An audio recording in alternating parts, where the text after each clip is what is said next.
श्रावण माशी हर्ष मनासी हिरवळ दाटे चोहीकडे क्षणात येती अलगद वारे.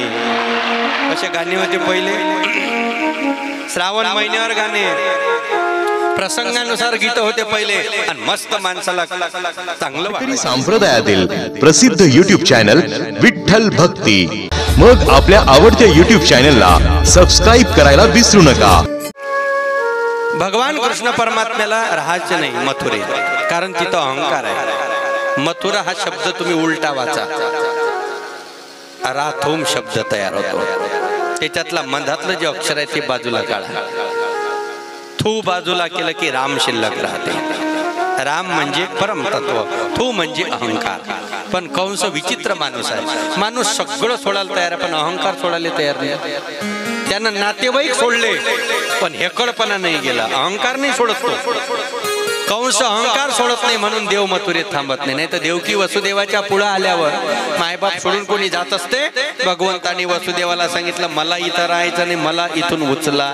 म्हणे कुठं घेऊन जाऊ? नंदाच्या घराला. नंदाच्या म्हणजे जिथं आनंद आहे तिथं घेऊन चला. मजनी गोकुळाला. बोलाले सोपा आहे. इथून उठला आणि गोकुळात न्या. आमच्याजवळ काय गाडी आहे? एमर्जन्सी काढली त्या बी मारला असेल पण निघाले. पैदल माणसं आम्ही आणि रात्रीचा टाइम आहे, अंधार आहे. त्याच्यात हातापायात बेड्या आहे, कुलप लागली आहे, पहारेकरी जागे आहे, पाऊस सुरू आहे. एवढ्या भयानक वातावरणात तुम्हाला नेऊ कसं? मी नेऊ कसा? वसुदेवजी म्हणाले.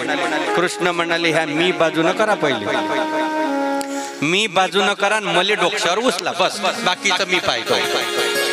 ऐका, देवाचं काम सुरू करायच्या आधीच टेन्शन असते फक्त कसं होईल कसं होईल. एकदा तुम्ही सप्ताह सुरू करा आणि त्याच्यावर भार टाकून द्या, तो सगळं हँडल करते महाराज. संकट आणते, विपत्ती आणते, पण त्याच्यातून सावरण्याची हिंमतही तो दिल्याशिवाय राहत नाही. आणते तर खरी. वसुदेवजी म्हणाले पण हे पहारे करायचं कसं? हे जागी आहे ना, तुम्ही कायले टेन्शन घेता? कंसानं त्याला पहिले सांगितलं होतं ओव्हर टाइम करा आजचे दिवस, जागी राहा, 500 जास्तीची देऊन देईन पण झोपू नका. कधी जन्माला येते हा मला सांगा फक्त. देव मनात म्हणे तू किती जागरण करायला लाव, अशी पास तो पहिल्या धारीची का उठूच देत नाही सकाळपर्यंत. देवाचं आहे ते. देवानं ज्याला झोपून ठेवलं त्याला कोण उठू शकते? मरण म्हणजे काय? देवानं झोपवलं आणि कोण उठवते हो घरातलं सांगा बरं? एरवी तरी किती जण जाते उठवाले, बाबा उठा ना, बाबा उठा ना. मरेपर्यंत लेकाचा भावासंग बोलत नाही, पण मेल्यावर गेल्यावर भावाच्या प्रेताजवळ बसून दादा दादा मला माफ कर, मी तुझ्या संग मरेपर्यंत बोललो नाही. दादा मी आलो, मग इकडे पाय, 2 शब्दांना बोल. दादा डोळे उघड. कायले नाटक करत? जिता होता तोपर्यंत वैर केलेले का? लग्नात गेला नाही त्याच्या घरच्या, एवढं वय मनस्य पाळणारे आपण लोक. मेल्यावर पश्चाताप करू नका, कारण त्यानं डायरेक्ट जागेवून झोपवलं त्याला. आता समाज उठू शकत नाही. पहारेकरी झोपवले म्हणे हातापायातले बेड्या कसं हे मी सोडतो, तुम्ही मला उचला तर खरी. उचलीला कमळापती, उचलीला कमळापती, उचलीला कमळापती, उचलीला कमळापती. पायी पंधने गणनी,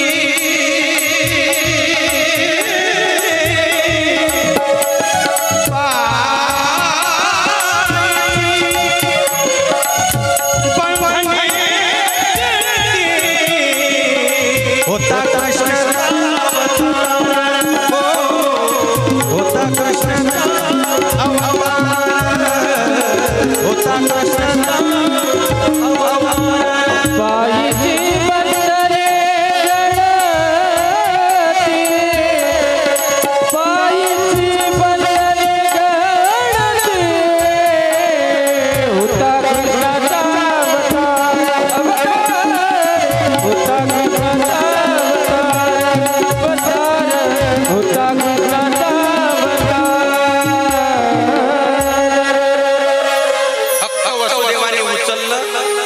दरवाजे उघडले, कुलप तुटले, पहारेकरी झोपले आणि काढलं मथुरेच्या बाहेर. बाहेर गेले तर मेघराजाला आनंद आहे महाराज. आता वातावरण श्रावण महिना म्हणजे भर पाण्याचं. श्रावण माशी हर्ष मनासी हिरवळ दाटे चोहीकडे क्षणात येती अलगद वारे. असे गाणे होते पहिले. श्रावण महिन्यावर गाणे प्रसंगानुसार गीत होते पहिले आणि मस्त माणसाला चांगलं वाटायचं ते. भगवान परमात्म्याला पाहून मेघ मंद मंद वर्षाव करू लागला. आनंद झाला त्याला. पण देवाच्या अंगावर पाणी पडू नये म्हणून बळीराम दादानं शेष अवतार घेतला आणि 5ही फणांचा नाग करून भगवंताला सुरक्षित ठेवलं. देवाची जो काळजी घेतो ना देव त्याची काळजी केल्याशिवाय राहत नाही.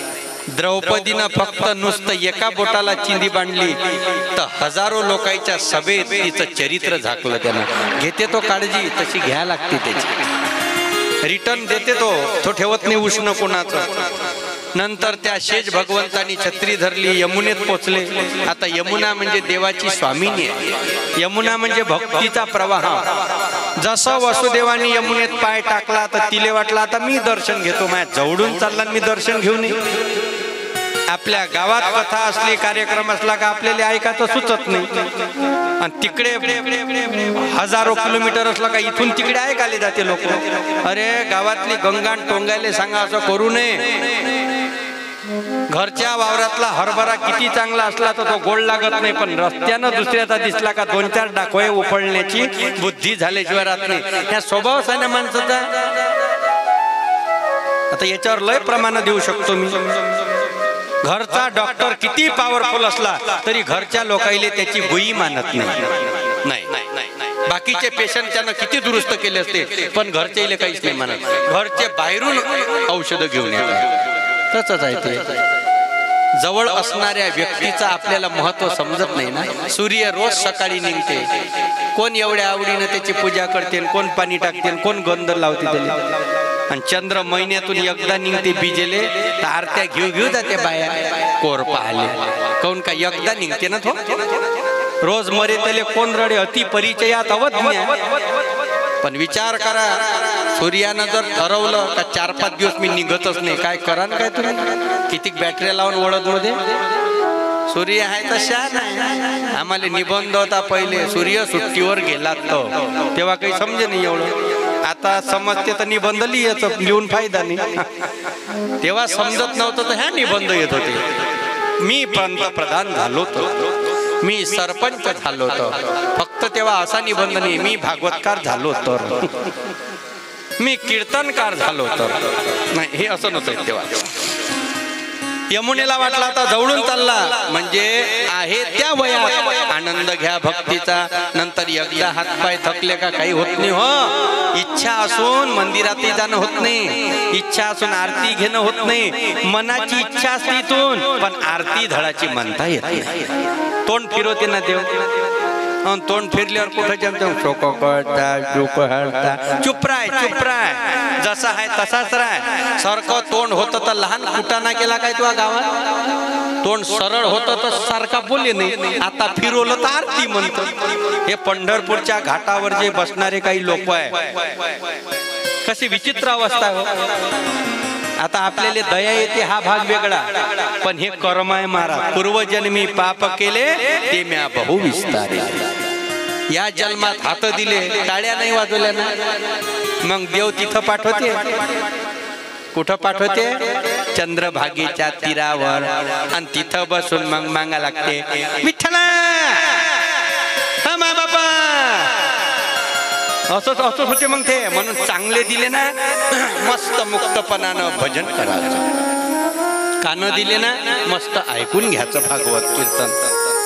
नाही तर मग त्यानं जर फ्यूज काढले तर बक्षाजवळ बसून ऐकू येत नाही. असा काढला लागते बक्ष. कायच ऐकू येते हो. पुरा स्पीकर कानात घातला तरी गेले ना ट्यूटर उडले ना. आता बहिऱ्या माणसाचं काय साधं काम आहे काय. 2 बहिरी एकमेकाला भेटले. एक चाललो होतं बजारले दुसरा आलो होतं बजार करून. जे बजारले चाललं ते बजारातून आलेले म्हणे बजारात गेलते का. तो म्हणे हो मला वाटलं बजारातच गेलते का. म्हणजे हे असंच काम आहे ना. एका बैरेले मी म्हटलं होतं यंदा सप्ताह आहे का नाही, तर तो म्हणे काही नाही, पाण्यानं पुरा संतारा झोडपला, गारपीटीनं सत्यानाश झाला म्हणे. सप्त्याचं सांग तो गारपीट काय सांगतो.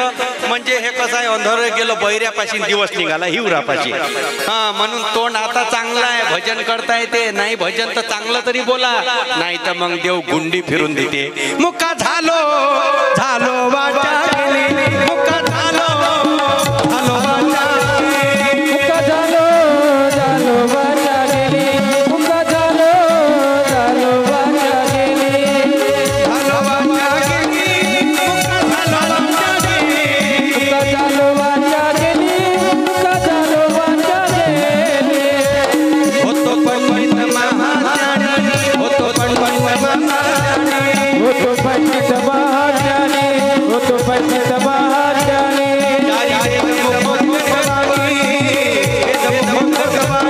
घरी वेदम कोत दवाई, घरी वेदम कोत दवाई. दशरथ षडशास पुराणी, दशरथ षडशास पुराणी.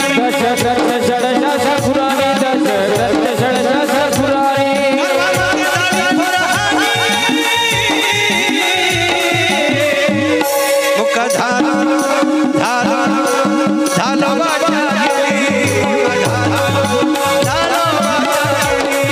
मुका झालो झालो वाचा गेली, मुका झालो झालो वाचा गेली. मस्त एकनाथ महाराजांचे आहे ते मुका बहिरा आंधळा. जीवाला चावली भोजन, दुग्ध शर्करा घृत पक्वान्वा, निंदिले उपान्वा, तेने पाथलो मुख बंधन. बैरा झालो या जगी, नाही ऐकले हरी कीर्तन, नाही केले पुराण श्रवण. गर्भी बैरा झालो या गुणी. असं होते मग. आणि अंदरले कनेक्शन काही आपल्याला समजत नाही, कोणता वायर कापा लागते त्याला माहित आहे टायमा टायमावर. म्हणून यमुनेला वाटलं अरे उद्याची वाट कुठं पाहत, आज देव जवळ आला, घेऊन घे दर्शन. आणि जो वेग वाढवला तिनं मग पहिले वसुदेवाच्या टोंगायाभर पाणी, मग कमरेभर पाणी, मग खांद्याभर पाणी, मानेपर्यंत पाणी, मग नाका तोंडापर्यंत पोचलं. आता याचे दोन कारण आहे भागवतात. वसुदेवाच्या डोक्यावर देव होता तरी नाका तोंडात पाणी. हो, जो देवाचं काम करतो त्याच्या नाका तोंडात पाणी शिरल्याशिवाय राहत नाही. आणि दुसरी गोष्ट, नाका तोंडाच्या वर जरी पाणी गेलं पण ज्याच्या जवळ देव आहे त्याले देव बुडू देत नाही, एवढा विश्वास लागतो. तो विश्वास वसुदेवाचा होता. देव म्हणे काही झालं तर चालते पण देवाले सोडत नाही. जो देवाला सोडत नाही देव त्याले बुडू देत नाही. बुटकळणे देते पण बुडू देत नाही. आणि म्हणून भगवंताने आपला डावा पाय काढला, यमुनेला लावला. तिले फक्त दर्शन पाहिजे होतं.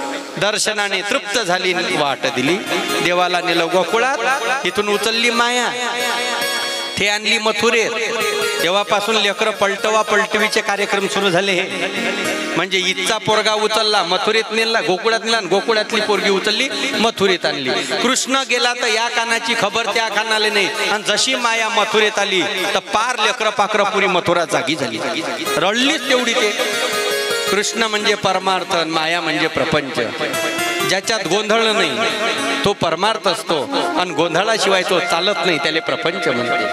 प्रपंच म्हटलं का तिथं गोंधळ पाहिजे. एकदम सायलेंट प्रपंच चांगला वाटत नाही, थोडंफार गोंधळ पाहिजेच त्याच्यात. आणि परमार्थ म्हटलं का शांत असावं. तेव्हापासून अशी परंपरा पडली का लेकरं कमी रडतात आणि मुली जास्त रडतात. माया जास्त रडली, कृष्णाचं तर काही बातच नाही. लाडू डबावर ठेवा वाजत नाही, कुरोड्या दोन ठेवा कडकड केल्याशिवाय राहत नाही. बाया 50 माणसं 50 ठेवा एका बैठकीत, कल्ला होणार नाही. बाया 5 ठेवा उग्या बसणार नाही. फक्त माया भागवतातच चांगल्या बसते बिचाऱ्या.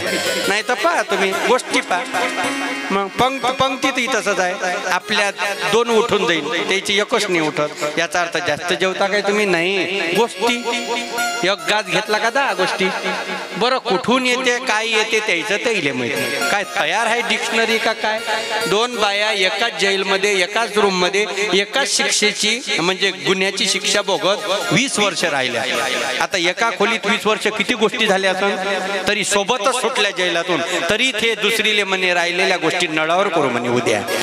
आता आता कमी टाइम भेटला असं काय बरं वैकी लागत नाही एसटीतही पाहा तुम्ही एसटीतही सीटवर एक जागा असली सरक नाही तिकडे कुठं असतं वडत येतो बापा मी तिथं असतो तो नक्षीले मग तुमच्या बाजूनं हो काय सरका मग सरकू पार काचापाशी नेते तिले बरं गोष्टी तेच सोडून द्या तुम्ही तेव्हापासून अशी परंपरा पडली का मुलीचा विरह जास्त आणि मुलं कमी रडतात माया गोंधळ करवते आणि परमात्मा आपल्याला आनंद देतो इकडे कंस धावतच आला बा कंस म्हणे आला काय आठवा म्हणे हो गेला देवकीजवळ ही सकली पोरगी आण देवकी इकडे देवकी म्हणाली दादा हे पोरगी आहे पोरग नाही तुला तर 8वं पोरग पाहिजे होतं ना कंस म्हणे असं कसं होऊ शकते हे जे बाकीचे 6 मारले त्याच्यात तर नाही गेलं मारण्यात माझ्याकडून 8व्या नंबरवर तर आकाशवाणीनं पोरग सांगितलं होतं हवामानानं जर सांगितलं का इतके वाजता पाणी तर यायलाच पाहिजे होतं नाही जास्त तर 2-4 शितोडे पाहिजे होते हा काही हवामानाचा अंदाज थोडी होता काही आकाशवाणीनं सांगितलं का 8वाच पुत्र तुला मारणार कंस म्हणे बाई इमानदारीनं सांग तुले पोरग झाला का पोरगी झाली देवकी म्हणे बयाड आहे का तू माझ्या मांडीवर काय आहे म्हणे पोरगी मग पोरग कुठून येईल नाही पण तू मन काही माझ्या डोक्यात शंका आहे अजून आहे म्हणे शंका आहे तर करत बसतोय मताना म्हणे मी एवढी पोरगी मारून टाकतो अरे राहू दे एवढी तुला पोरापासून भीती आहे पोरगी काय बैकोणार हा काय बैकोणार आहे मोठे मोठे राक्षस म्हणे देवी नसतं खतम केले मी काय भागवत ऐकत नसतो का असं वाटते का तुले अव जे काम माणसाकून जमत नाही त्याच्याकरता महिला मंडळी पुढाकार घेतात तुले काय माहिती चला आणि इकडे पकडली पोरगीन फिरवली गरगर कंसानं फिरवता आपटली खडकावर पण ते कंसाच्या हातून सुटली वर गेली तिनं घेतलं योग मायेचं रूप आदिशक्तीचं आणि ते तिथून कंसाले म्हणे मूर्ख आहे तो ते हाती लागणार आहे का तो अरे माझ्या आधी जन्माला आला तो गोकुळात गेला तुझं लागी वधी आणि उपजला मज आधी मी तर सामान्य माया तो का म्हणे मायान होय दासी लागे पाया मी ब्रह्मदेवाच्या हातीने लागलेल्या का तो हाती लागल कंस खालीच बसला बाई कसं झालं हे बाई म्हणे मले का माहिती तू इमानदारीनं सांग काय मॅटर काय आहे मी नाही तर जगू शकत नाही कसं आहे अर्धी भाकर जेवतो सुखानं धकू दे तेवढी लेकरं मारताना नाही सुचली अक्कल तुले पाप करताना कसा करतं हिम्मत लावून आणि पापाचे फळ भोगताना काटे होते अंगावर तुझ्या हे जे पोरगी म्हणून राहिली का मले मारणारा गोकुळात नेला कोण नेला कोण नेणारा इथं आमच्या हातापायात बेड्या तू असतं सगळा बंदोबस्त ठेवला एवढ्या बंदी खाण्यातून आम्ही कुठे नेऊ कंसा म्हणे तू हो म्हण का नाही म्हण पण माई शंका आता वाढून गेली का काहीतरी मॅटर अलग झालं तोपर्यंत शुकाचार्यांनी परीक्षितीला गोकुळाच्या वातावरणात नेलं गोकुळात सकाळ झाली सूर्य उगवला सगळीकडे मस्त पवित्र प्रसन्न वातावरण आणि त्या वातावरणामध्ये सगळ्या गोपिका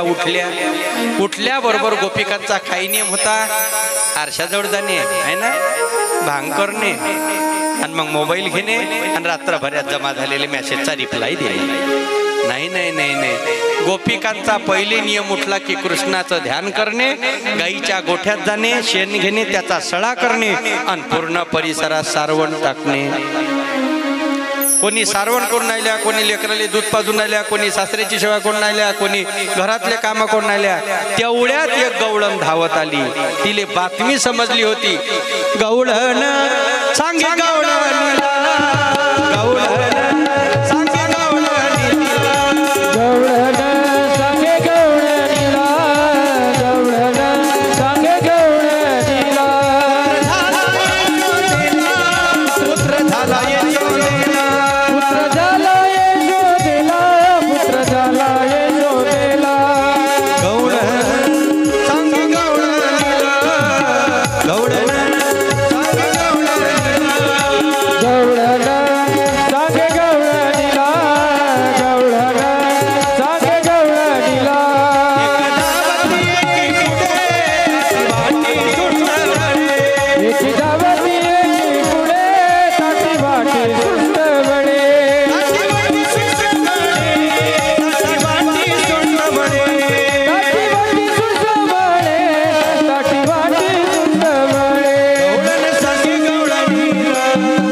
धावत आणि सगळ्या गवळणीच्या कानापर्यंत तिनं बातमी पोचवली। यशोदा को लाला भयो जय हो नंदलाल की, नंद के आनंद भयो जय कन्हैया लाल की। आता इतक्या वर्षापासून जन्मच्या जन्म गेले कृष्णाच्या भेटी करता, आज तो दिवस खरा फळाला आला। 12 महिने केलेला अभ्यास आणि दिलेली परीक्षा, त्याचा निकाल ज्या दिवशी लागतो, मार्क लिस्ट हातात येते आणि त्याच्यात मी पास झालो हे दिसतात, त्या दिवशी विद्यार्थ्याला केलेल्या अभ्यासाचा फळ मिळालं अशीच भावना त्याची होते। तसंच या ठिकाणी भगवंत गोकुळात आले, गोपिकांना आनंद झाला। एक जण म्हणे का गोपिकाच उठले होते का सकाळी, गोपाळही उठले असेल म्हणे, सगळेच उठले होते। मग गवळण सांगेच गवळणीला का, त्याचं कसं आहे, धर्मराज युधिष्ठिराने कुंती मातेला दिलेला शाप आहे, म्हणजे स्त्री जातीला दिलेला शाप आहे। तुम्ही किती जरी चांगले प्रयत्न केले तरी स्त्रीच्या अंतःकरणामध्ये कितीही महत्वाची गोष्ट असू द्या, ती राहणार नाही, पचत नाही, थांबूच शकत नाही। ते कोणती बाई असू द्या, श्रीमंताच्या घरची असो का एखादी गरीबाची असो, स्त्री स्त्री आहे, इथं थांबतच नाही। आणि तुम्हाला जर तुमच्या मोबाईलमध्ये बॅलन्स नसन आणि बिगर मेसेजनं तुम्हाला गावात बातमी पसरवायची असन तर घरच्या बाईले सांगून द्यायचं, तुम्ही वावरात चाललं जात, तिले म्हणायचं कोणाला सांगू नको। ते कोणाला सांगत नाही, पण साऱ्या गावात सांगितल्याशिवाय राहत नाही। ते गेली चक्कीवर, दिली तिची मैत्रीण भेटली, ते म्हणे पाय असं असं झालं म्हणे, मैत्रीचा बुवा मला म्हणे, पण तुला मैत्रीचा बुवा खतरनाक आहे, कोणाला सांगू नको, आता आपण जीवलग मैत्रीण म्हणून तुला सांगतो। ते म्हणजे मी काय सांगतो, मला तर कापातूनच टाईम नाही भेटत। मग हे गेली घरी, ते गेली मग नळावर पाणी भरायला, मग तिले तिची मैत्रीण, तेही तिले तशीच म्हणे, तू होई म्हणून सांगतो, माया तुझ्यावर विश्वास म्हणून सांगतो, पण कोणाला सांगू नको। ते म्हणे मी काय सांगतो। मग ते गेली बचत गटाच्या मिटिंगले, तिथं 50 बाया होत्या। आता ते म्हणे एकाच गटातल्या आपण, गटातल्या होई म्हणून सांगतो, पण कोणाला सांगू नका। आता पुऱ्या गावातही झालं तरी हे काय म्हणते, कोणाला सांगू नका। म्हणजे माजर दूध पिताना डोळे मिटून घेते, तिले असं वाटते का आपल्याला कोणी पाहतच नाही, सगळं घर तिला पाहत असते। एक अपनी आंख बंद कर लेने से दुनिया अंधी नहीं हो जाती। आपले डोळे मिटले म्हणजे जग आंधळ होत नसते सज्जना हो। म्हणून हे स्त्रीचा स्वभाव आहे, म्हणून काही महत्वाच्या गोष्टी असते ते सांगत नसते। ते वेळ आली का बरोबर ती आवरतच नाही, माणसं तरी भुलून जाईल, बाया नाही भुला, फक्त वातावरण बनवू द्या, प्रसंग येऊ द्या। स्वतःच्या नवऱ्याची तर गोष्ट सांगायला भेट नाही ते, तर तुमची आमची पतून राहिली काय तिच्या मनात, आणि घरचा तर काही विषयच नाही मग, म्हणून भोळं भाबळं अंतःकरण आहे। तसं या ठिकाणी गवळणी सगळ्या गोकुळात एकत्र झाल्या, आरतीचे ताटं घेतले, कोणी सुंटवळ्याचा प्रसाद घेतला आणि सगळ्या यशोदेच्या वाड्याकडे। नेमकं यशोदेनं देवाला आंघोळ केली पंचामृताने, त्याला शृंगार केला आणि पाळण्यात झोपवलं। आता देव काय झोपायला आलाय का इथं, आणि देव झोपला तर मग आपलं कसं होईल। प्रवासी झोपले तर प्रवास होऊ शकते, पण ड्रायव्हर झोपला तर अर्धे दवाखान्यात जाईल, अर्धे स्मशानात जातील। भगवान परमात्मा झोपण्यासाठी नाही, पण जगाला आईचं प्रेम काय असते हे दाखवण्यासाठी त्यानं कृष्ण अवतार घेतला। आणि यशोदेनं पाळणा म्हटला, कृष्णा करता छगन मगन मेरे लाल आ जाए निंदिया आ जाए, हलवा ना कोणी झुलवाना दरबारी बाई सोन्याच्या, दरबारी बाई सोन्याच्या, हलवाना कोणी झुलवाना, हलवाना कोणी झुलवाना, नंदाच्या दरबारी बाई सोन्याचा पाळणा, नंदाच्या दरबारी बाई सोन्याचा पाळणा, सोन्याचा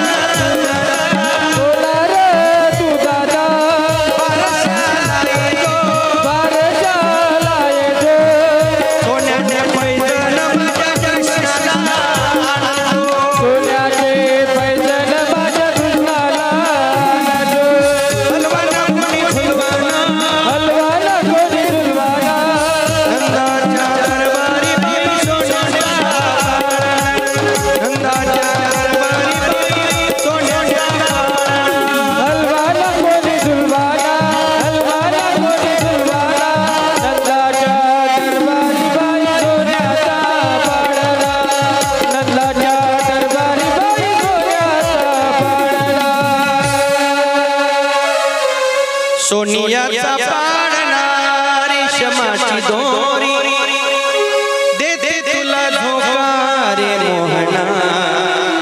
येते ना माघारी जरा थांबणा. आता असे पाळणे पहिले पाळणे होते. लेकरू जोपर्यंत झोपत नाही तोपर्यंत माय त्याला पाळण्याचं झोका चल झोप हाड गाई गाई काय जुन्या बाईले शब्द सुचे काय मिळेल. हार कुतरी लंगडीन धर बाईची तंगडी म्हणून घ्या. म्हणजे पोट्ट्याचे कायले तंगडी धरण ते पण आई मस्त हाड हाड झोपे पोट्ट तेवढा. आता हाड म्हणायचं कामच नाही. मोबाईल दिला का हाड फाड पार त्याच्यातच आहे सारे. हा पाळणे पाळणा म्हणजे मुलाचे पाय पाळण्यात दिसतात. तुकडोजी महाराज म्हणतात जिच्या हाती पाडण्याची दोरी तीच जगाते उद्धारी ऐसी वर्णिली मातेची थोरी शेकडो गुरु. म्हणून शास्त्रीय पाळणा पाहिजे. एका बाईनं हातचा जोडला पाळणा पोट्ट्यासाठी. पहिल्या दिवशी जन्मलं बाळ त्याने मागतलं खायले केळ त्याच्या जन्माचं झालं वाटोळ झो बाळा झो जोरे झो. दुसऱ्या दिवशी आनंद मोठा बाळाने केला जमन गोटा बाळ करते पाळण्यातून टाटा झो बाळा झो जोरे झो. लगेच दुसऱ्या दिवशी टाटाय करते ते नाही. म्हणजे जोडा जोडीले काय लागते ते. म्हणून भगवान परमात्म्याला फक्त आईचं प्रेम दाखवायचं आहे. देवाला पाळण्यात टाकलं तिकून गवळणी आल्या आणि जसं कृष्णाला पाहलं लाली मेरे लाल की जित देखो उतलाल लाली देखने मैं गई मैं भी हो गई लाल. देव पहावयासी गेलो तेथे देवची होनी ठेलो. आता भगवंताला पाहिल्याबरोबर भुलल्या मग त्या हातातले आरतीचे ताट कुठं. एका गोपिकेनं हार आणला होता कृष्णाच्या गळ्यात टाकाले तर त्याले पाहिलं आणि हिनं तो हार आपल्याच गळ्यात टाकला नाचू लागली. हे दुसरी म्हणे का याच्यासाठी आणला ना हार मग त्याच्यात तर गळ्यात टाकला म्हणे. म्हणजे कृष्ण आणि गोपिका हा आता भेद शिल्लक राहिला नाही. जसं आपण स्वतःच्या घरच्या लेकराला पाहिलं की आईचं मन कसं अगदी आनंदाने भरून जाते. आता जगाचा आम्हाला काय मुळातच देव सुंदर राजस सुकुमार मदनाचा पुतळा रवी शशिकळा लोपलिया राजस सुकुमार. एवढा सुंदर आहे परमात्मा पाहण्याकरता का पाहण्या पाहता पाहता एवढी तुझी स्वरूपता निमिष न लगे मन भेदिता. म्हणून भगवंताला आता पाळण्यामध्ये टाकलं. नंतर 3 दिवसानं अष्टमी नवमी दशमी आणि एकादशी झाली. द्वादशीला श्रावण महिन्यातल्या द्वादशीला म्हणजे अष्टमी नंतरची जे बारस आहे भगवान शंकरजी निघाले आता कैलासातून. कुठं गोकुळात. कोणाला पाहण्याकरता भगवान कृष्णाला पाहण्याकरता. माझा परमात्मा जेव्हा माझी गादी करून वैकुंठात म्हणजे क्षीरसागरात झोपतो तेव्हा हे अलगच असते मोठा असते. आता ह्यात देव लहान असताना कसा दिसतो. जसं आपलं लहानपणातला फोटो जर आपल्याला एखादा दिसला तर किती बरं वाटते. बापरे असा दिसत होतो मी. तसं भगवान परमात्मा बाल स्वरूपात कसा दिसतो हा आनंद घेण्याकरता शिवजी कैलासातून निघाले. आता कैलास आणि गोकुळ किती अंतर आहे. कैलास कुठं गोकुळ कुठं. येता येता उन्हीचा टाइम होता त्याच्यामुळे शंकराला थोडा उशीर लागला. म्हणजे 3-3:30 पर्यंत पोचले असं शंकरजी कुठं गोकुळामध्ये. तोपर्यंत आता आपण थांबून जाऊ जरा.